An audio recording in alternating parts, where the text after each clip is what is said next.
And then privacy benefits. You know, there's still countries where you have true bank secrecy. And we talked before about the fact that you have to, from a legal tax perspective, you have to disclose these accounts like on the FBAR or the FinCEN forms. But at the same time, the fact that you have to disclose it to the government for tax purposes is very different than a plaintiff's lawyer going in and subpoenaing all your financial records. Those are two very different things. And I know we're going to have some bankers throughout the week. Peter Zipper from Key Bank on Wednesday, and he's got this very gruff Germanic air about him. And I said, frequently I like to ask, so if somebody comes in and asks for information about my account, Peter, what are you going to tell him? He's like, oh, we're going to throw him out. He just loves to say that. But they're not going to disclose that you're even a client, let alone provide information.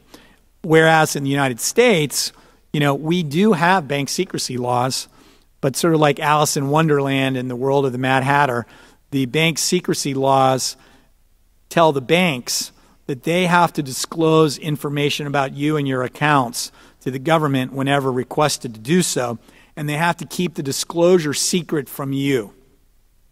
So your bank giving your information to the government has to keep that information secret from you. That's what bank secrecy laws mean in the U.S. But in other countries, there are plenty of them out there still, that have very solid bank secrecy. Bank, client, client, bank, that's it. No third party. Same thing with corporate secrecy laws, IBCs, stands for International Business Companies, bearer instruments. A lot of these things have been tightened down, in the name of, fighting terrorism and money laundering and drugs and what have you. But, my experience over the last 30 years is, these are dentists from Chicago and lawyers from San Diego that are just trying to have a little bit more privacy and in their affairs. They don't mind paying their taxes, but, they don't want everybody and their brother to know what they've invested in and, what they own. And then trust and foundation laws, again, many countries, they do not have public registries. So if you set up a trust, you can even get a certificate of trust that shows the trust has been properly set up and established as of a certain date. But there's no general registry where somebody can go and search and say, does Joel Nagel have a trust here?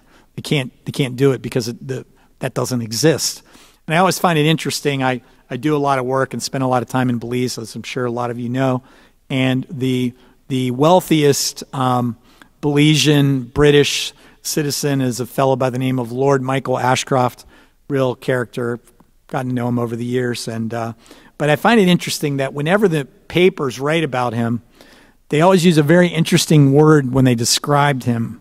And that word is presumed.